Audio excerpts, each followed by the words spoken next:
Will I hear the intro? Because I love If this not, intro. It's like it's kind of part of my voyage of the Astrocast is hearing. it's funny because it's playing right now, so I'm guessing you're not hearing it. Well, son of a bitch. I was hoping to really hear it.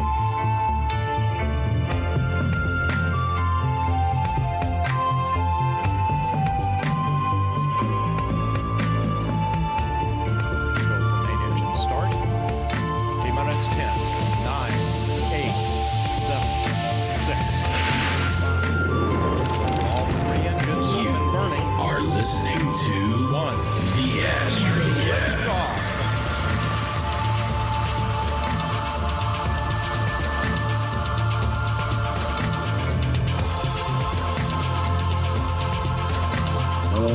Welcome back to the Astrocast. I'm your host, Drew. Today is Tuesday, June 3rd, and we are about 1/4 through a new moon. Got a special 60th episode planned for today, and I'm just gonna quiet down this tune here. Thank you so much for joining this week. Thanks to everyone who's been listening to the show since day one. I don't know if the 60th episode is the big one or not. I figure 100 is going to be like incredible if and when we get there. But you know what? I'll take every day as it comes. And that's what we're doing today. So with that said, we've got a very special guest joining us today. And we're going to be having a pretty cool conversation, something me and him have been talking about for a long time now. And we finally have the opportunity to do it. So with that said, why don't you go ahead and introduce yourself? Hi, Aru. Thanks for having me on, man. My name is Mark Linley. That's Linley. Complicated. Everybody always throws in a D for some reason. People want to go Lindley, but it's actually Linley. So just thank you for having. Yeah, absolutely, man. I'm thank you for having me, man. Yeah, man. Happy to have you on the show for sure. It's pretty cool getting to do interviews with people, and anytime I get a chance to sit down and talk with someone about astrophotography, I kind of feel like I'm doing the right thing in life, you know. At least I know today I made one really good decision. So thanks for being here, man. So tell me, how did you get into astrophotography? Well, I want to start by addressing something. Let's call it the elephant in the room. You've had so many amazing people on your show. I mean, you obviously Nico, you know, you've had your friends from Dark Dragons. I mean, you've obviously, I just listened to the episode with Justin. I mean, you've had incredible people on your show. And when you and I first started talking and you said you wanted to interview me, my honest reaction was kind of like, you really, man? You sure? Because I'm just a dude. Like, yeah. I'm just a guy with a camera, man. I get that. But you know, the more we've had a chance to talk, and the more I've gotten to know the way you look at the world, and likewise, people through the Discord, the more I've really felt like I found a community. And the more I've felt like I found people like myself, because truth be told, I'm not an astronomer. I'm not an astrophotographer for all purposes. I mean, I get it. But I understand. There's like there's definitely a strong feeling of imposter syndrome with this hobby.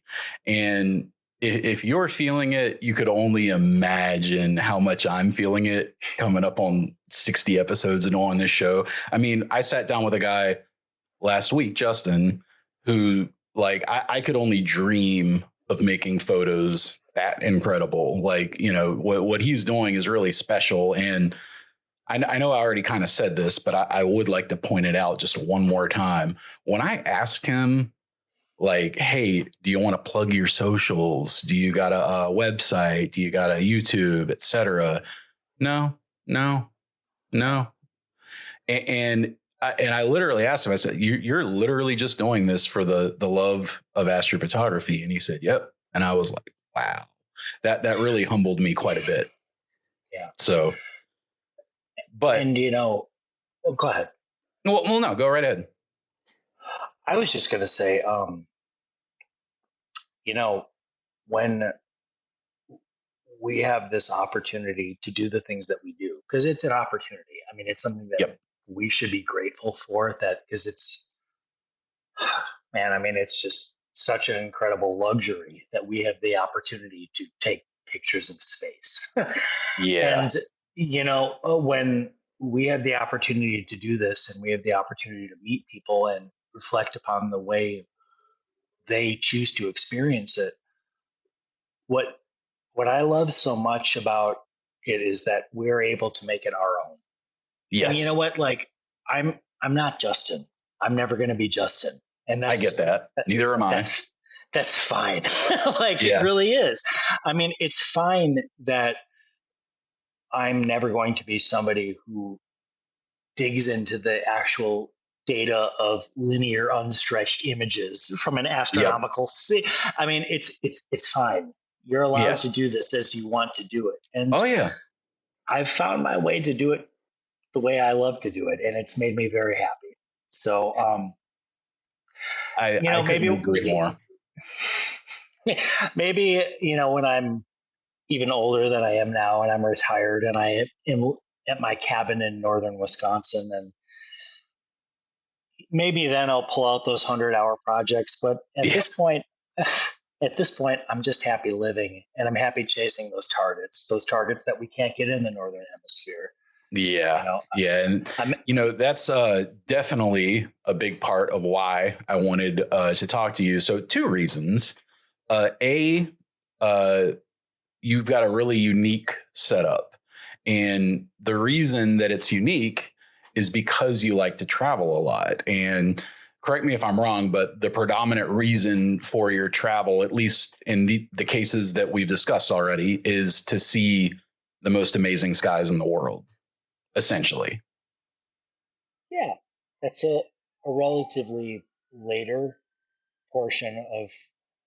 Also, I have to apologize. You're probably getting some feedback. Right now. It's fine, man. I live in Chicago, and there's just a there's a massive sirens going off no matter what time of day. So I apologize to your listeners. I would say, especially later in life, my vacations and my trips and my travel and what I've chose to do with myself has been around dark skies. But in general, I'm just a traveler. Just somebody. I'm just somebody who wants to get out and see the world. And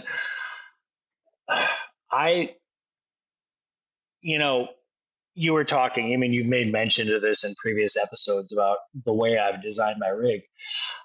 I've designed my rig to be the traveling astrophotographer's rig. That's what I want.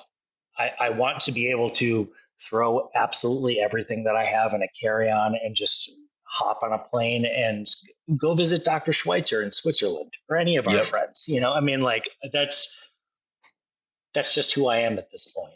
I love that. And I envy it. And I think one of my personal challenges that I need to run down a little bit harder this year is to stop focusing on material things so much and maybe put a little bit more of my budget towards travel, because there's always going to be new crap in life that we're going to want, astrophotography gear included. Oh my God. Being able to travel really is priceless. Those memories, right? Photography is the biggest trap for that, because every year something will get better. There will be another piece of gear that will get better. And I say that in quotations because honestly, we wanted to talk about this, but like, look at the rig that I'm building. Like, you objectively cannot use Canon RF lenses for astrophotography with ZWO cameras. You cannot. No. So I actually downgraded, as it were, my gear. I had, that 400 millimeter f2.8, that big giant telephoto, and I sold it because I can't adapt my ZWO camera to it. Yep. And the truth is that the best gear is the gear that you can use. Yes. And I couldn't agree more. You're not going to have the opportunity to lug a 400 millimeter f2.8 telephoto to a different continent. I mean, Yeah. I'm just gonna be honest. Like, we all have fanciful dreams about, I'll just bring my Celestron F11 with a Hyperstar down to it's not happening. It's not happening, man.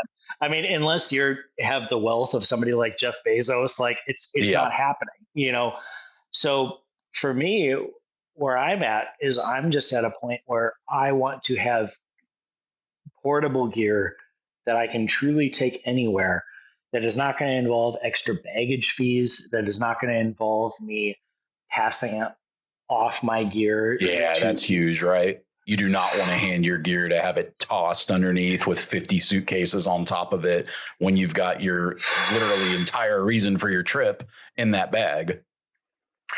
I had somebody try and steal my gear. Oh man. Was that on your most recent trip or? Yeah. Oh, yeah. That's horrible, man. And that's why my perspective about all of this has changed. I mean, I downgraded, as it were, my lens because I don't want that level of attention. Yeah. I don't want suitcases full of things that say fragile handout, because you make yourself a target that way. You really do. Yeah. And this is probably a good time to mention. So the trip that you did take recently and that you're, presumably building out the rig for potentially in the future as well, is something that I definitely want to ask you about. So where did you go recently to see the stars? Yeah. So I went to San Pedro de Atacama. So San Pedro de Atacama is an actual oasis. It's very, very bizarre, truth be told. When you get there, you will see like scraggly trees hanging up because there's an underwater viaduct, basically. If you know anything about what's that place in California? I'm trying to think. Palm Desert. Yeah. Palm Spring. Yeah. There's an underwater viaduct, and that's how Palm Desert exists. It's very similar with San Pedro de Atacama, is that it's a little tourist town in the middle of absolute nowhere in a little viaduct. This is where some of the darkest skies on Earth are. I mean, no doubt about it. I think anyone who has done astronomy or astrophotography for any amount of time has dreamed about that trip to the Atacama Desert, San Pedro de Atacama, Chile, and you've seen it with your own eyes. So I envy you for that, and B, I plan to join your ranks in the hopefully very near future. But you'll get there, man. Like, what's it actually like going down there as a tourist in 2025? And I mean, there's so many questions. What's it like to be an American down there, for one? Because we have listeners all over the world, but it's a little weird traveling as an American now because a lot of countries have a lot of feelings about us. I wonder about that. I wonder how safe. Oh, really? So many questions, but I'll let you start. Why would anybody have opinions about Americans right now, Rue? Yeah. You can say that. Yeah. Man. Sometimes you can say everything without saying a single word. I'll tell you this, and this is true of anywhere where this fits the bill, is that San Pedro de Atacama is a tourist town. Yeah. It exists as a tourist town, as an actual oasis, in the middle of nothing. And the entire economy, I would say, is probably not, God, I don't know, 90% based upon tourism, and then maybe 10% based upon, the stuff like Alma and the people who live there. Because that's where Alma is. What's Alma? The Atacama Large Millimeter Array. Oh, okay. Yeah. Okay. I know what you're talking about now. Yes. Yeah. Well, I mean, lots of the best telescopes in the world are there from both the US, ESA, Japan. They are. And they're in various places too. I listened to your talk about the Atacama when you were talking about light pollution encroaching upon the Paranal. And as tragic and awful, I would say that where I was versus where you were talking about, there's a good 600-mile difference. Wow. There. The Atacama is, oh my God, man, the Atacama is massive. I mean, even just driving around, self-touring around, because I ended up renting a camper van and just driving around, the scale of it is I'll be honest, frightening. Yeah. I mean, I think that's a fair word to use when you're out driving through a desert by yourself. And that's exactly it is. I had some real moments of, we all dream about this stuff. Like, I'll go to the middle of nowhere and just take pictures of this. It's like, but when you're there, you realize, nobody is coming here to help me. Yeah. If I have a problem, I'm gone. I'm toast. So what made you want to do it by yourself versus going with a group? I guess that's one of the first questions that leads me to think, just because it seems like obviously safety in numbers, right? Yeah. But I'm imagining there's a big downside to going with a group and that you don't get to truly do what you want to do. Yeah, I mean, you nailed it. I love traveling with people. And actually, if I'm going to a place, if I went to Munich, if I went, to any city, I would love to jump in a tour group, because to be honest, I don't, they're going to always know more than you do about the area. They're going to research this, but the truth is, and maybe this is a little sad to say, but while there are absolutely astronomical tours you can take in San Pedro de Atacama when you get there, as I've seen in other dark sky places, I mean, I've been to the Galapagos Islands, for example. There are some places that will say, hey, let's talk about the stars. It's still niche, even for that place. Yeah. And when you have a car and you can use iOverlander, like we have talked about, and you can find your own places where, I'm going to pull over and just be behind this giant boulder in a true mortal one at 12,000 feet. Man, you're never going to find a camper. You're never going to find a tour group that will do that.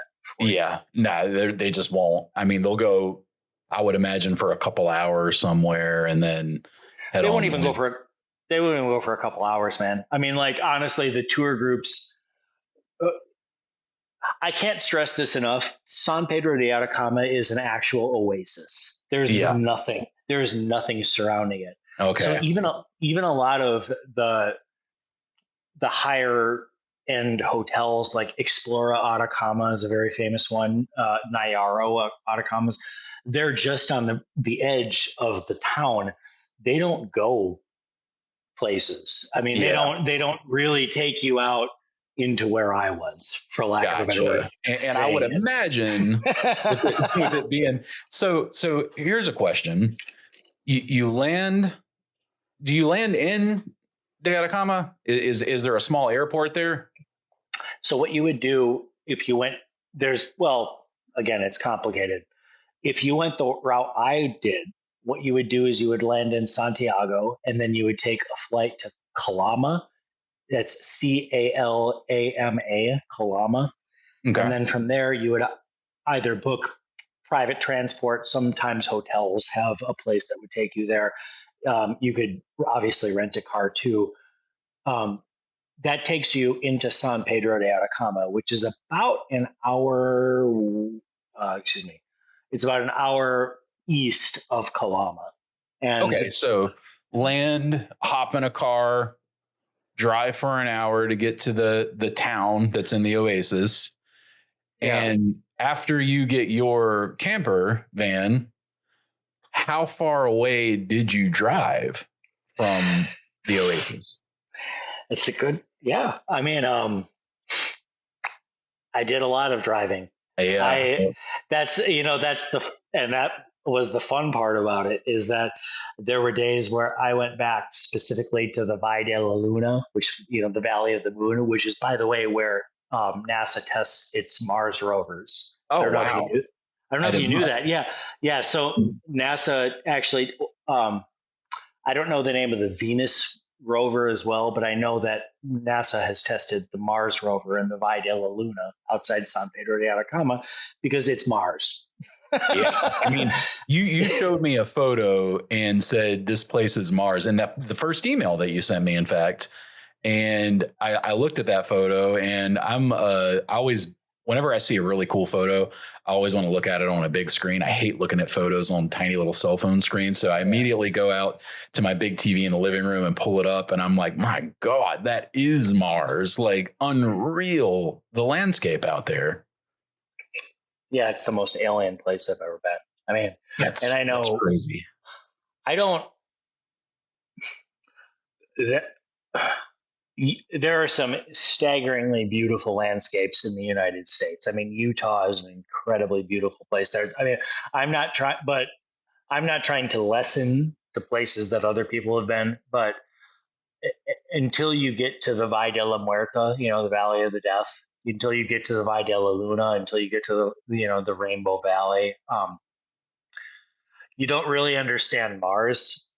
Yeah. Because you don't understand how utterly disconnected it is from the rest of society. I mean, one of the things I was thinking about is genuinely, how the hell did human beings find San Pedro de Atacama?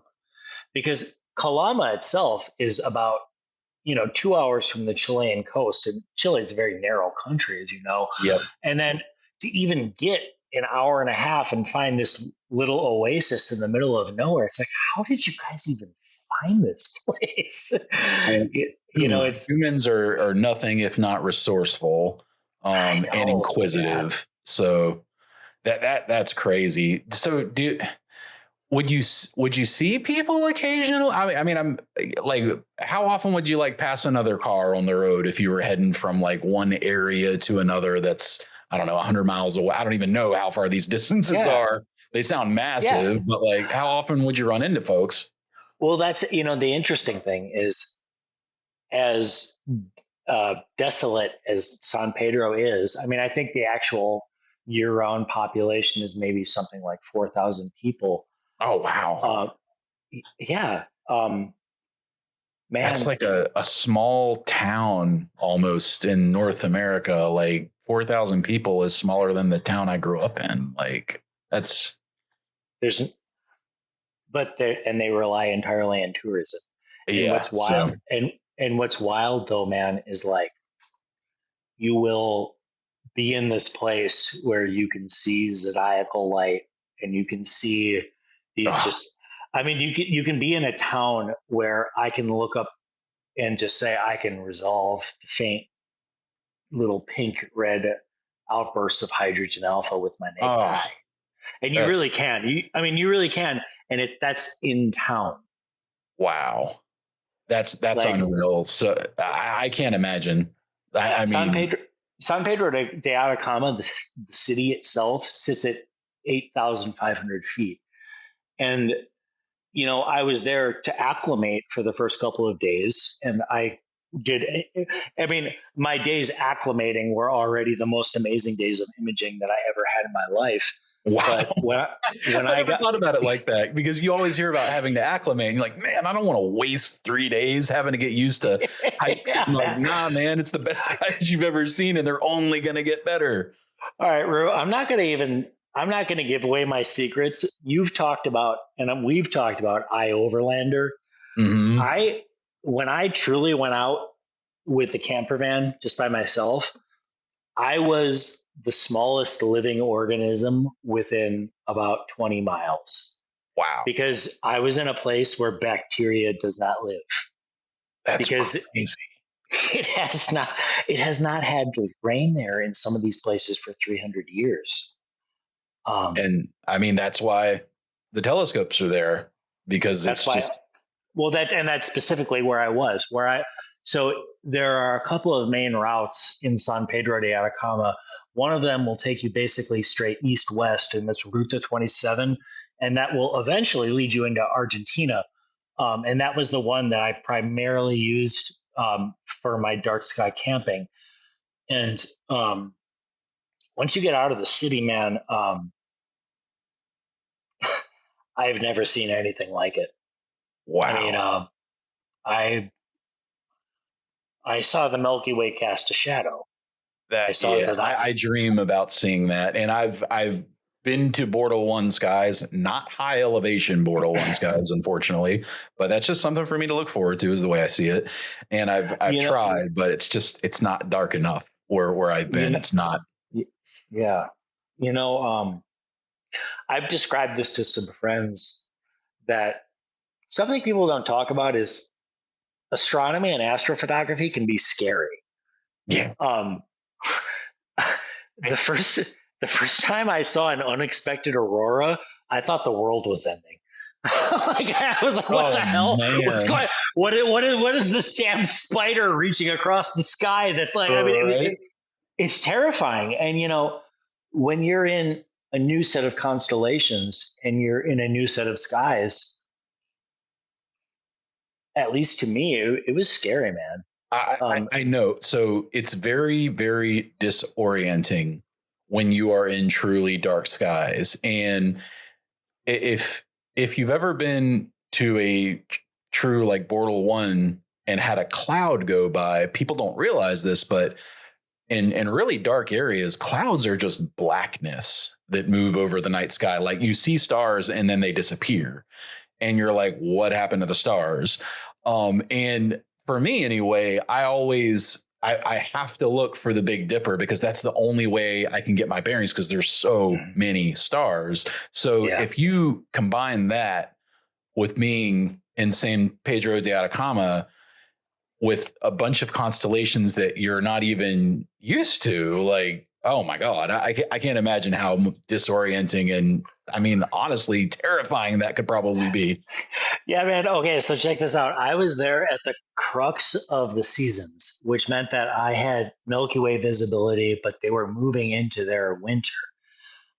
So I still had essentially what we would consider to be like half of our southern sky, like half of our southern Milky Way, and then half of the winter constellations. Oh, and yeah, sounds optimal. I mean, it was incredible, but again, it was. I mean, I was scared, because Orion is upside down. Yeah, that's weird, man. Orion, Orion is doing a handstand down there, man. And it's weird, man. Oh man, you really do realize you're on the other side of the world when you see that. Well, and Rue, we don't have the large and small Magellanic clouds. We don't have that here. And there you are. I got to be honest with you. When I've seen images of them before, it's always taken in wide field, which is cool. I mean, they're beautiful. It's beautiful. I'm not criticizing that, but I'm just saying that whenever you see a large version of the Magellanic Cloud, it's in conjunction with the Milky Way. But when you look at the Magellanic Cloud, my God, it filled up my entire camera lens at 70 millimeters. It is utterly massive, dude. And that's crazy. It's just insane. It's insane how huge these targets are. And I'm,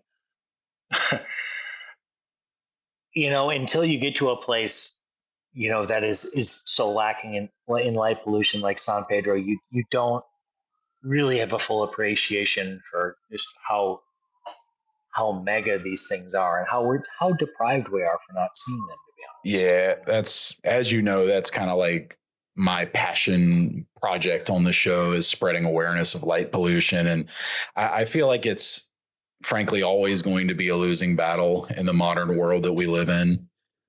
Maybe one day people will come to the realization that it's important to see the stars, but I have a feeling that we will lose a lot more of them in the urban environments before we come to that realization. I can tell you, like, we bought our current house coming up on 3 years ago in July, and we have gone from Bortle 6 to Bortle 7 to Bortle 8 in just 3 years. So, the Milky Way and the Magellanic Clouds and all these beautiful sites should not be reserved for the people who only, have the funds to be able to go and see them. And I'm not talking about just going to Chile. I'm talking about like a poor kid who lives in the inner city who doesn't have a car and can't drive 3 hours outside of the city to at least get a decent view of the Milky Way. But the way things are going, man, it's only going to get worse, unfortunately. And I hate that so much. I hate it too, but you know what? I also think that what you're doing right now and the way I've been approaching this, we can make a difference. We really can. And I agree. I've talked to a lot of my friends and neighbors and have actually made a difference on a lot of them, and a lot of people shielding lights, using motion activated lights, etc. Back to your trip. I thought of a question while you were talking. Could you tell me what was it like when you first laid eyes on the Milky Way down there? Like, just take me through it. Describe it to me compared to like what you had seen before, the first time you saw the Milky Way from those southern skies. What was that like? Probably the best way to describe this is to talk about my background a little bit. I'm a music teacher. I teach drums. I teach music history. That's what I do. I'm not an astrophotographer for all purposes, I should say. I'm not an astronomer, let alone. But my dad, he built a log cabin in the north woods of Wisconsin, and he built that when I was about 10 years old. So it's been in our family forever. And I've just always loved the skies. I've always loved the stars. I mean, we were right on the edge of the Nicolet National Forest right around there. So there's very little light pollution. It's probably a good Bortle 3. Beautiful. And yeah. And I mean, I've just always loved it, but you know how it goes. As you go through life, we get busy. We get not only just busy, but I mean, things happen. And I know what you mean. I say it almost every week on the show. I got busy, and when I say that, it means life got in the way, as it does, and that's part of life too. It is, yeah. And the truth is that for all those magical moments that I remember, my dad and I building that cabin when I was in my early teenage years, I completely lost appreciation for it in my 20s because I was so focused on my career. Yeah. But when COVID hit, everything shut down for me. Yeah. My job, my life, everything, the entirety. And I felt really one-dimensional. I felt like, well, I've put everything into my life and my work, and now my work doesn't exist. So what are you going to do all day? Like what is left of you at this point? And I just decided to pick up a camera, and it was the best thing I ever did for myself, because picking up a camera during COVID led me to interests in macro photography and all sorts of photography, from sports. Love macro photography. Yeah, I love macro too, man. And birds and wildlife, and ultimately to astrophotography. And I got to say that's kind of my origin story, as it were, is that COVID had hit. Everything was bad. Everything was ruined. Everything was shut down. I had nothing to do. And I just went up to our cabin, and I went up there when it just happened to be the new moon phase. And it's on a tiny Lucky timing. yeah, it was on a tiny little glacial lake in the middle of nowhere, you know, and I went down there at midnight, and just like, I looked, I was like, what's that weird cloud there? Yep. Yep. And that weird cloud was the Milky Way. And I took a picture of it, and I've been in That's all she wrote. That's all she wrote. That's all it is. I can totally relate with that, because that's exactly how I got into astrophotography as well. Exactly. COVID hit, everything shut down. What am I going to do? Picked up a camera, eventually pointed it at the moon. What's this over here? Let me see what else I can pick up, etc. And, a year later, I was sitting under a Bortle 1 sky and taking photos in the Milky Way. And, I'm not a religious person, as everybody who listens to the show knows, but seeing that, man, like, that's the closest I've ever felt to a spiritual experience personally.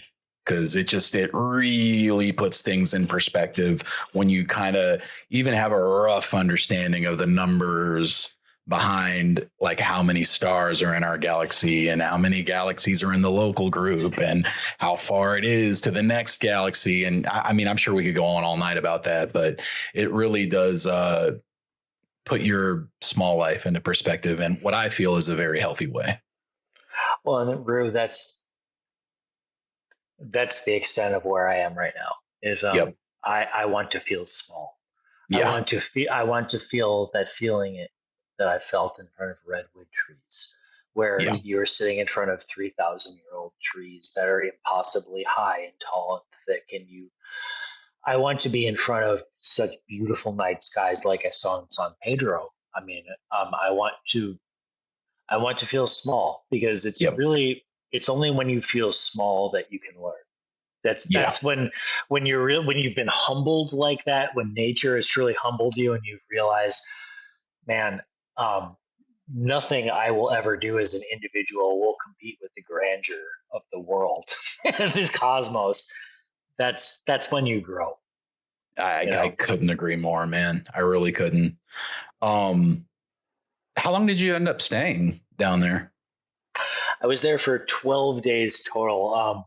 It was a 14-day trip, but you have to account for the fact that, 2 days of travel. It's dedicated to travel. Yeah. Exactly. Yeah. So, I have a lot of do's and don'ts, and, just like general remarks about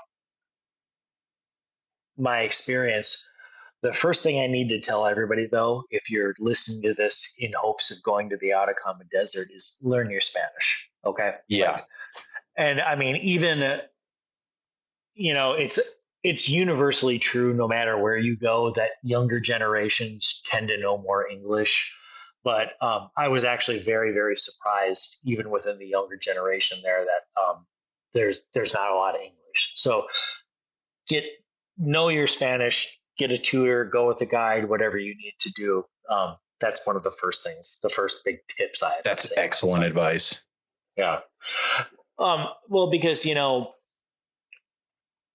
like I said, I had somebody try and take a piece of my gear, and I was able to tell the authorities in the moment what was going on. Uh-huh. I'm not saying that's what's going to happen to you, but you need that. Like, yeah, but I mean, without those communication skills, you're just the crazy tourist shouting, right? Exactly. Yeah. And I mean,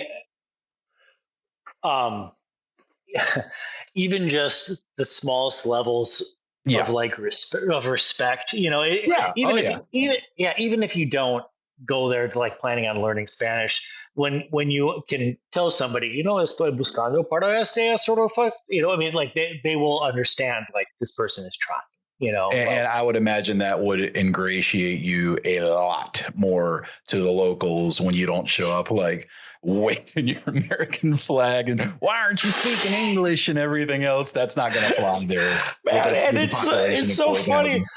I have so many members of the Chilean military that literally follow me on Instagram and love me. But like people, yeah, I know. But like people then like flight attendants for America, like, and I mean the people who are like supposed to be really like accommodating and gracious to me. Man, I had terrible experiences. Yeah, dude. I can only imagine. Dude, we could probably talk about that all freaking night. I can only imagine. So tip number one, learn some Spanish. Do yourself a favor, and even if it's just please, thank you, where's the bathroom? The basics. Figure that out. But people don't do that. I mean, they don't, and when you don't, and I say this because we're talking about an astronomer's trip to San Pedro. Yeah. I'm just going to be honest. You will be interviewed and you talked to by the Chilean military if you do what you do. Like you are going outside of town. You're in the border of Bolivia and Argentina. I mean, this is a major drug running area. Like with super telephoto lenses, essentially, right? Yeah. It's one. And I look. I was not strip searched, but I mean, I had my van torn apart once because they were like, and so you need to. This is yet another reason where it's like you need to show this level of respect. I mean, I got completely raided. Can you imagine what it would be like to have your car torn apart if you didn't speak the language in a South American? No. Yeah, that's what I mean. And look, they were doing their job. I have no issue with what happened. I'm just saying that you should take into account, like, if you're going to do this, this is a very real reality. This is reality. Like this could happen, So I would imagine if you want life to go easier for you in a situation like that, just being able to respond yes and no and have even the most basic of communication is just going to make your life infinitely easier. I mean, even just a basic sentence of why are you, if somebody asks, why are you here? Estoy sacando fotos de astrofotografía. I'm here taking photos of astrophotography. That's why I'm here. Like, show respect wherever you go. I mean, my God, like, and it's wild that I need to say that, but it's true. Oh, you do. You do. You absolutely do. Because I can't imagine, like, given, I will say most of the people that I have met in this hobby have been very, very decent people. But in this day and age, man, when you consider how dumb the average person is, just realize that 49% of people are dumber than that, George Carlin, baby. He said it best. Rue, every time we have a chance to chat, I realize more and more how much we're pretty much the same damn dude. Just born on a different coast. We started talking about Bourdain the other day, right? We've been talking about Anthony Bourdain. We're both birders. We're both George Carlin fans. We're both Simpsons nuts. Yeah. Oh man. Well, and this is how I found your podcast, man. Yep, for sure. So what's another tip for the trip if you're making it? So we got, obviously, be respectful to the locals, learn little bit of Spanish. Yeah. What else do you think? Rent a car. Because there's absolutely no reason why you should pay for these groups to take you out to the same places that you can go by yourself, which you find on iOverlander, as you and I have talked about, and I know you've mentioned. Every dark sky area that I went was an iOverlander site, and I was there by myself. We're gonna put that in the show notes as well. I know I did it a couple weeks ago, but I want to put it in again just to reiterate, because I mean, it's useful anywhere. I mean, I looked it up when I was planning my trip to West Virginia a couple of weeks ago and found a lot of great information that I otherwise would have found nowhere. But if you're going somewhere, in another country, another continent, another hemisphere, that kind of information is invaluable. Oh, it's incredible. And beyond that, because again, when you're talking about San Pedro de Atacama, that's an area that is genuinely about maybe like 50 to 60 miles within the border of Bolivia and also Argentina. It's just this little nook in, because Chile is such a small country. And I mean, you have so many different resources for that area about where you can and can't go. And like you, I'm not going to give away my exact coordinates. Of course not. Yeah. I'm not going to do that. But I mean, truth be told, like, you can find it very easily. Yeah. I mean, if you spend 1 minute on lightpollutionmap.info and look for Bortle 1 skies, and then use iOverlander, and then put your mind together, you can figure out where I was. Oh man, dude, you know how many times people have asked me about my coastal dark sky site out here in the Carolinas, and I won't tell them, but like I will say the more intelligent and astute among that group, they come back to me and they say, I know where you went, and they'll tell me and I'm like, there you go. I mean, 10 minutes and a brain is all you need. So I didn't even tell you about this, but the truth is that actually one night I ran into a bunch of other amateur astronomers from. Really? What was that like? Yeah. I mean, we all, so I was in a certain place with it. I'll be honest, I never left within like 50 miles of San Pedro de Atacama. I mean, can't really fault you for that at all. Well, I mean, there are no gas stations. Yeah, that was one of my questions I wanted to ask. So that answers that. That's good to know. There comes a point where it's like, well, you can go here or you can just die, because there are no gas stations. But I went to some places. I'm not going to disclose the exact spot, but you can find it. And there are astronomer clubs that meet up at 14,000 feet elevation in Bortle 1. Man, oh man, my club meets in Bortle 4/5, 0 feet. That's awesome, man. Yeah, I didn't even take a picture of the zodiacal light that I saw, for example. I didn't take a picture of it. You just experienced it. I was so in awe, man. I was just like, this is not, how is this real? Like, how is this spike of light coming out of nowhere in the middle of pitch black real?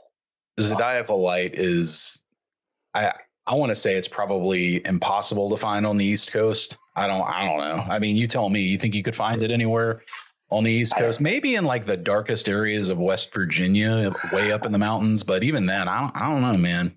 I was going to say, I have my dear friend and my personal astro guru, outside of you, of course, my dear friend Hamza, who was into astrophotography before I was. He lives, I think it's like Silver Spring, Maryland or so, but he goes out to West Virginia, and that's his spot. That's his little one spot. That's definitely next on my list. Yeah. But I mean, you got to remember too, we deal with this in the Midwest, is these damn clouds, man. Like they're quick sidebar. This summer, man, it's shaping up to be really bad again. Like the last 2 years have just been awful, like clouds. And, luckily it looks like, from everything the weather app's saying, tonight, tomorrow night, and Sunday should be clear. And we're still pretty close to new moon. I'm hoping I can get some decent work in. But, I guess this goes without saying, but if you are going to take a trip to somewhere like the Atacama Desert, make sure you plan around new moon.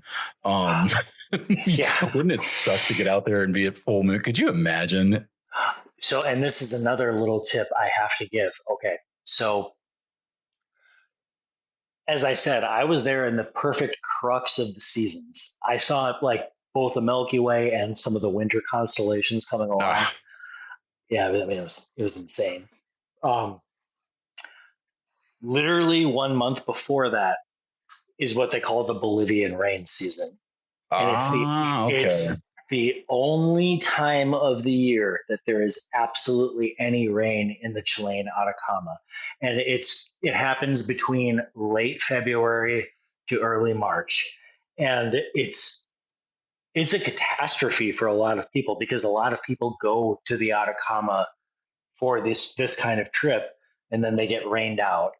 Oh man. But so specifically avoid the Chilean Atacama between February and March because it's I'm not a geologist. I'm not going to sit here and tell you that I know why this happens exactly, Yeah. but it happens every year where you will get It's rained just out. not the time to go. And that's why they don't recommend going when I went because it can be kind of a hit or miss. But man, like You hit. I hit. I hit so hard, man, and it was spiritual. You know? Yeah. That's I can't imagine. Like I'm drooling at the thought of going. And I'm definitely going to do it. So let me ask you this. This is going to get a little bit more personal. I guess you could say, not really, but Yeah, what do you mind if I ask if you wanted to do it on a budget and you wanted to do it, I'm going to say like a king, but you know what I mean when I say that. I mean like being able to rent your own car and live comfortably, as comfortably as you can while you're there within reason. Yeah. Like, what do you think you'd be looking at? Like, what did you pay to fly down there from like a big city? Like, I assume you flew out of Chicago, but I did. Yeah, I flew out of O'Hare. I'm a Chicagoan. Most of my imaging I do is in the North Woods of Wisconsin, but I'm a Chicagoan. What I wanted to say is that you have to look at the details of the flights.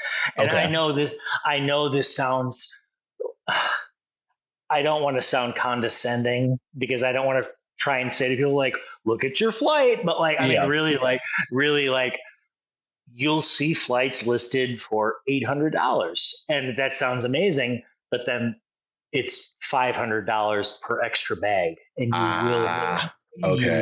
you will be bringing an extra bag down there. Yeah, and this is part of what has changed me and why I'm looking into the new ways that I've been doing things. Because you know the cheapest, like for example, the cheapest flight to the Atacama round trip that I saw was something like $900. But if I would have tagged on baggage fees to that $900 fee, you know, it would have been $1,700. Yeah. So quickly doubling essentially. Whereas I found another flight within Delta that, you know, they didn't charge an extra baggage fee. You could take on two. So even though it was $1,200, it was more, you know, it ended up being less. Yeah. So just be very, very, as astronomers, guys, guys and Kelly, I should say, be very, very specific about like what you're doing and what you're carrying, like, because it's going to make a huge difference. And know the regulations. Know, like, you can have one suitcase, one carry-on suitcase, and a carry-on suitcase is a very, very specific size suitcase that you can have. And then also you can have a backpack. Like, just take the time to get to know like what your actual options are. And by the way, like this is important too. You cannot keep in what's that battery type? Lithium ion batteries. Yeah. You cannot keep. Yeah, exactly. You cannot keep a lithium ion battery at all in your carry-on because if it happened, it needed to get gate checked, which does happen, and you can't put your carry-on in the upper flight. Then you have one choice. Like, I throw away my battery or I don't. Yeah. This is very, very important stuff that people really need to take into account is how am I going to transport my batteries there? And what happens, like, because again, if you take a carry-on travel case, which is what I'm doing now. Yep. You can keep. So I think the FDA's limit is you can have 2 extra spare batteries, like lithium ion batteries, in the actual compartment and such. But if that bag needs to get checked, then they're just going to throw away your batteries. Oh man. Yeah. Did you bring a dummy battery by chance? So the way I did it was I have 2 battery banks. I have 2 of the, was it LPENH? What's the name of the Canon battery? The Canon battery. Yeah, I know exactly the ones you're talking about. Yep. I believe you're right. Yeah. So, and this is also another very important point. Put that battery in the camera because the TSA allows you up to 2 spare batteries. So if you already have a battery in that camera, then you're allowed to have 2 extra batteries on top of that.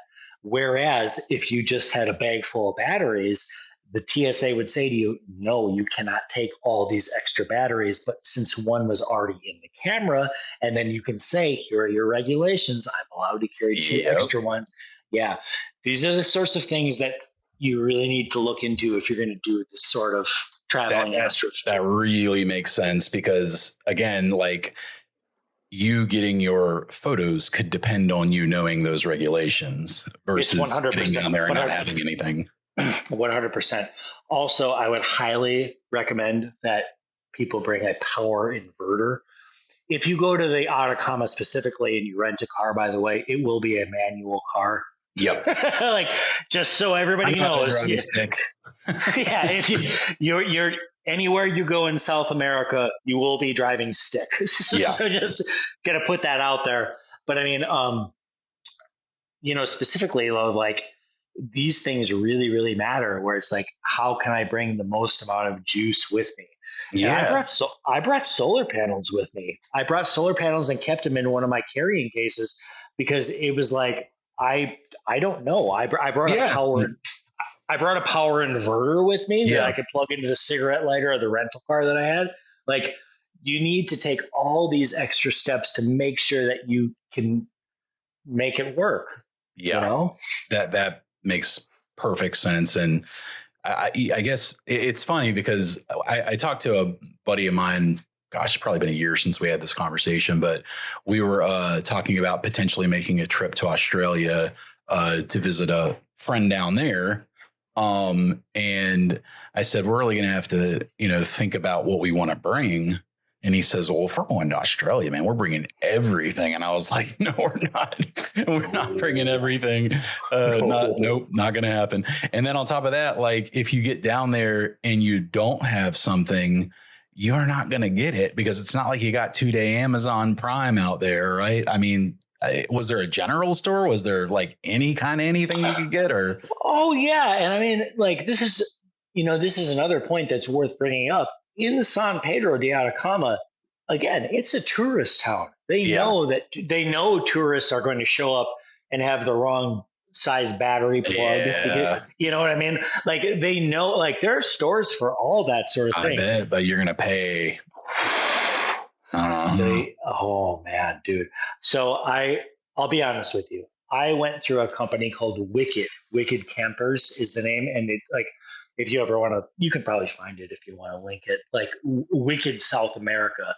And they rent camper vans that are modded out to be like sleeper camper vans. Yeah. That's what I used. I probably paid at the end of the day about $100 a day for that car. That was also it's not bad. It's not bad at all, man. It's not bad at all. When you figured that was my transportation, to all the places I wanted to go. When you figure that was my house for a couple of days, when you figure that this was my I mean, this was my kitchen. Like, oh yeah, it's a hotel room on wheels for all intents and purposes. Right? And again, I did not have to go by anybody's schedule. Yeah, I did not have to. I didn't have to have somebody, and I get it, but like I didn't have to have the astronomy tour at the hotel be like, All right, it's time to go. Hell no, I'm not going anywhere. Could you imagine being there and looking up at that, and it's like 11:30, and it's just coming up, and they're like, "All right, guys, it's time to go." No, go without me. I'm staying here. This interview would have never happened because I would have gotten arrested by the Chilean police for starting a fight. It's like, you're not going to take me away. But that's my point. Man. Is the Chilean police do not care at all if you're out there doing your own thing. You check in with them.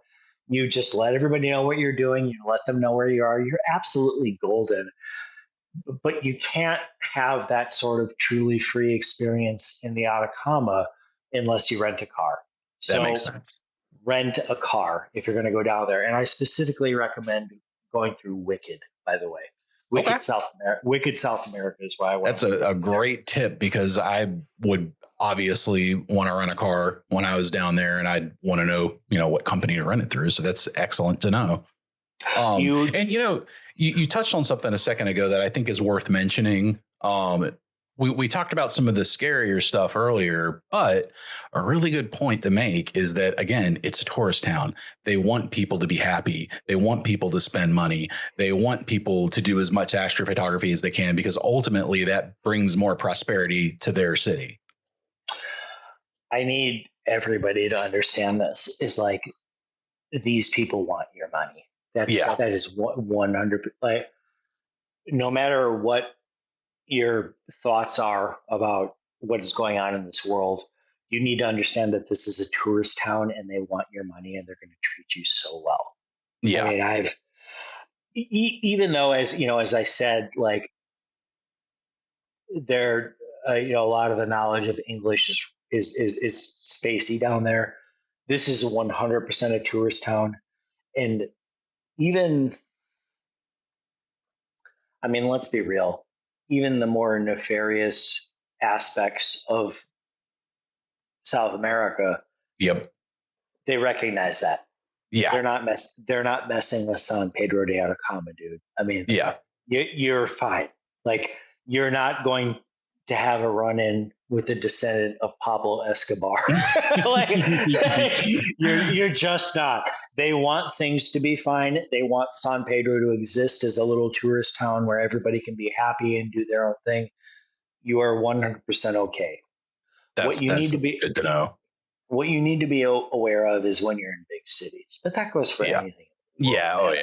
If you've traveled to anywhere, to keep an eye on your stuff, to pay attention to the people around you, et cetera. But again, that's anywhere, like you say.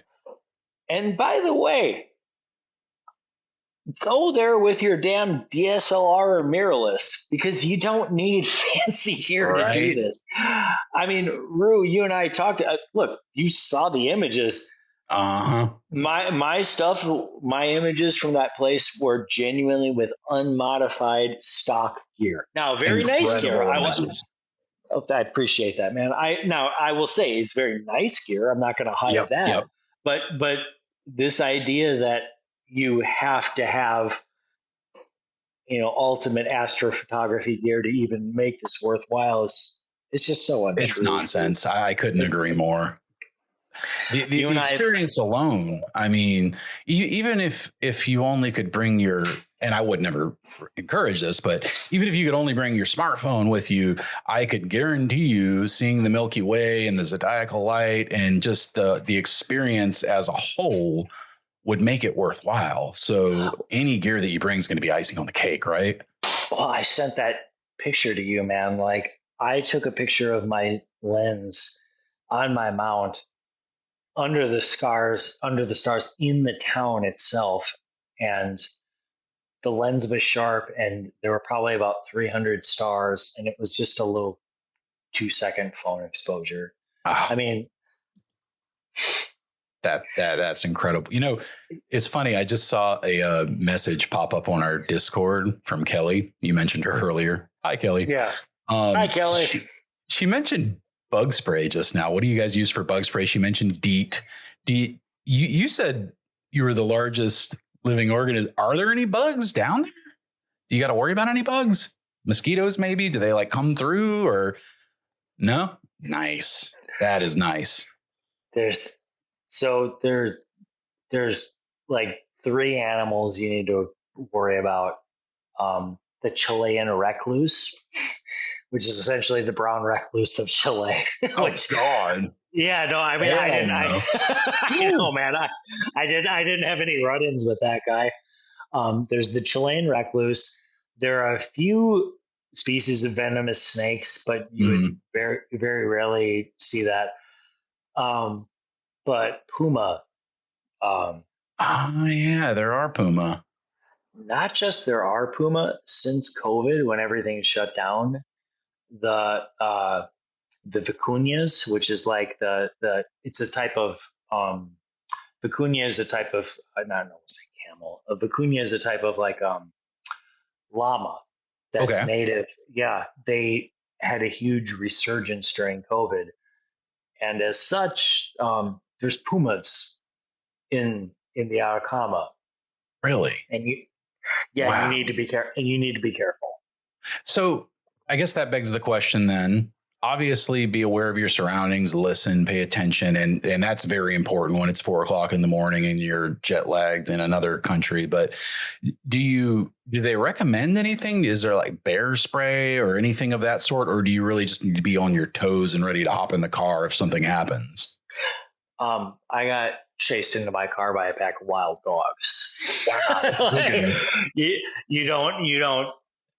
I mean, if you're a tourist in a country, the last thing you ever want to do is buy a weapon or mess Yeah. around. Oh God, no. Yeah. Like, I couldn't agree more with that. I was thinking like maybe bear spray, but no, maybe not. I never even considered the idea Yeah, of doing because you something kill like. a local animal as a tourist, see how well that goes for you, huh? Oh, sweet! I mean, sweet God! Like, even if I just, So I got stopped at the border of, San Pedro every time that I drove through Route 27 into my dark sky areas, and every single time I got stopped by the Chilean cops, and they were totally fine with me. They were actually they had a good time laughing about just like, the hell are you doing here, man? Like, but I mean, but. But, if I had any sort of weapon, and that's what it is, a bear spray is a weapon. Yeah, this is true. I can't. My experience might have been much different. So. Yeah, that really makes sense. So, would just you do anything differently? Yeah, lighter. Bring a lighter. I said I would go lighter. Oh, you pack lighter. Yeah. Gotcha. How much did you bring? You said 3 bags total when you went the first time? Yeah. So I brought 2. So I brought a Pelican 1615 air case that had had the crazy foam molded to like bring my astrophotography gear and my mount and everything down there safely, and it did. It really did. Got a sick mount, by the way. He's got the HEC 20 or 16. Is it? I can't remember. Yeah, the HA29EC, the encoder. That's it. I'm a big fan of Ioptron mounts. It was the first real astrophotography mount I got, and I don't know. I like them. I think they're very, very good quality. And I've had great experience with mine thus far. But anyway, enough advertising for Ioptron. What else did you have? I would imagine a bag of clothes, those sorts of things. Well, yeah. So I had one suitcase that was 100% filled with just luggage, just for the couple of weeks, as far as clothes, everything else, like toiletries and such. I had another Pelican case that was a 1615 air case that was a luggage sized case where I brought a 400 millimeter f2.8 lens. Yeah, that's a big lens right there. That was a whole lot of lens to bring down there, and it added a whole lot of expense. And it also added a whole lot of stress. Yeah, because you're worried about that lens the whole time. I can't see it. I can imagine. And is that the item that was almost taken from you? Yeah, it was. Oh, and actually, it wasn't even just that. It was that entire Pelican case. The whole case. Which had my RF 28 to 70 f2, which had it was the trip started out rough. And another tip to everybody: do not put fragile stickers on your luggage. I don't care how fragile your luggage is. If somebody sees that it is fragile, it means that they know that there is money in there. Yeah, fragile might as well mean expensive. I mean, do not travel internationally with stickers on your luggage that say fragile. Like, did you use any air tags, like stash them away or anything along those lines? No, I didn't even bother, because I would imagine most of the time you had everything right in your vicinity, right? I mean, well, and I did the best that I could, and actually the way that I've revamped things now with being able to fit everything into a carry-on size is because of this. Because I'm going to be honest, man. I've never felt more stress than I did watching my lens and my cameras go down that aisle and just walking away. As soon as I did that, my heart sank, and I thought I did the wrong thing. And and I was like, my scopes are never going to get to Chile. And I was like, wait a second. Everything was fine, but I mean, I can imagine. Don't put yourself. Yeah, it's not worth it. It's kind of like if you've got medication that you have to take, and you always keep that in your carry-on. You know what I mean? Like, that's coming with you, or you're not going. And that's, I would imagine, how you feel when you're seeing your AP gear walk away on a plane. Ooh, stressful. Yeah. So, do's and don'ts, by the way, of the Atacama. Do learn some basic Spanish. Do rent a car so that you can go at your own pace. I would say do rent a 4x4 specifically. Yes. Because the streets of San Pedro de Atacama are rough enough. Yep. And if you really want to get out and get into some of these, the fun areas, like, the Rainbow Valley, like, you need a 4x4. So I've heard horror stories about people. Actually, I saw a video of a couple that went down to San Pedro, and they had a 2-wheel drive vehicle and actually couldn't make it up a mountain. Like, they gave it everything it had. They gave it the beans, and it just couldn't get up this one steep part of the road. And a local finally came and was able to assist them, but they said, you have to have 4-wheel drive to go up here. They had to turn around. You see this crystal? Yes. This was given to me by a man who saved my ass trying to climb up a volcano when my car could not make it there. Wow. So yes, you are 100% correct that I was trying to climb the Cerro Toco volcano, and my car was so heavy because it was a camper van and I didn't have it high enough gear that it just died, and I was tumbling down a volcano.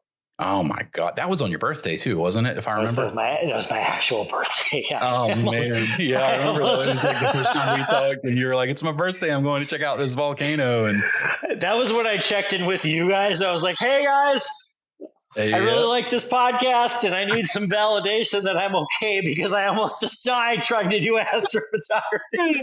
You're not doing good enough astrophotography unless you almost die. Unless you come back from your vacations wearing energy crystals because you almost died.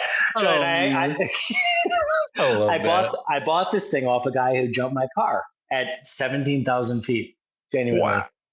Yeah. Very, very cool. And it was right on the outskirts of the Cerro Toco volcano, right next to the ALMA, the Atacama Large Millimeter Array telescope. Oh my God. That's incredible. Yeah, man. I mean, it was the wildest trip I've ever taken in my life, and I hope to even make it wilder. I mean, so what's next? Namibia. So I've heard you talk about this a little bit. When are you going? What's the plan? May. In May. Okay. So it's on the calendar for you. Yeah. No, I mean, I've already actually, booked the calendar. So I've got the rig now, my new modernized rig. I don't know if you're going to do a video version of this, but so this is we have to talk about it, because it's so cool. It's so cool. And now you're going to love this especially. So check this out. I have rigged up industrial strength Velcro where I use it all the time. Where I can actually literally like have this as a total self-sustaining 100% no freaking tables needed Astro rig. Yeah. Oh, I love it. So, I have 2 boxes of industrial strength Velcro right now. I use it all the time, dude. I love it. Yeah, but so that's the thing is I can take this, and now obviously the tripod itself, it's not going to fit into a carry-on. You know, that would be separate. And it would be devastating if I lost a tripod on a dark sky trip, but realistically, it could be much worse. Sure.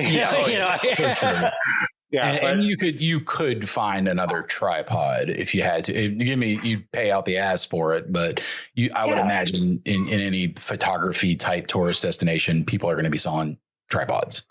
Exactly. So tell me about the rig. What I have here is I have an iOptron HAE 29EC equatorial mount. EC, that's key. So that's the version that has the encoders, which is incredible. Yeah. And I mean, once you get to that level, I mean, for example, like half the data that I captured of the Carina Nebula, that was unguided because my laptop died when I was in San Pedro. It didn't matter, I bet. It doesn't matter. It doesn't matter. It doesn't matter at all and that's part of the whole appeal about this is that you've got a 29-pound rig that is almost just as good unguided as it is guided. I love that. Yeah, it's insane. And then what I've done then is that, you've got the iGuider scope and mount, scope and cam here, which leads back into, now I can actually finally adapt a ZWO cam to my Canon 100-400. Yeah, I know. I'm so excited about this. I bet you are, man. I remember how crushed I was when I realized that I couldn't use, because I love my RF lenses, man. I love that glass, as I'm sure you did too. But for everyone listening, you cannot adapt a ZWO camera to modern Canon glass because it's all focused by wire and there's no manual way to focus it. You just can't. Specifically the RF version. And for God's sake, everybody look at which EFs do it too, because there are EF lenses that are focused by wire and you need to know that or your lens is a brick. Like I objectively could not take this cam, the 585 MC Pro, and put it on another lens because it was not focused by wire. So take the time and really look at your lens and know what you're trying to do so you don't end up in this weird position. But I'm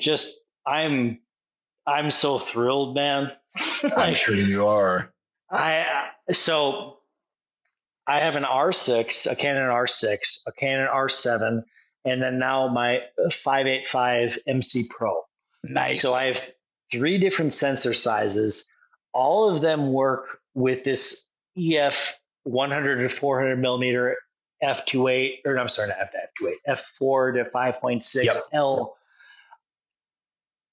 I can adapt anything I want to this.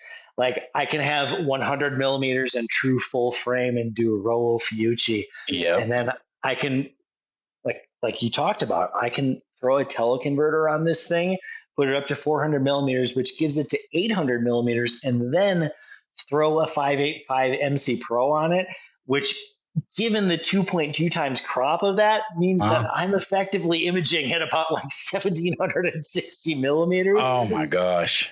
That's insane. I mean, 100 to 1700 millimeters with one rig. Like, how else can you do that? Like, it's the best, man. It's phenomenal. And I would imagine you bring a couple wide field lenses, or at least a wide field lens, maybe like a 24 to 70, right? I mean, something like that. Yeah, I have the 2870 f2.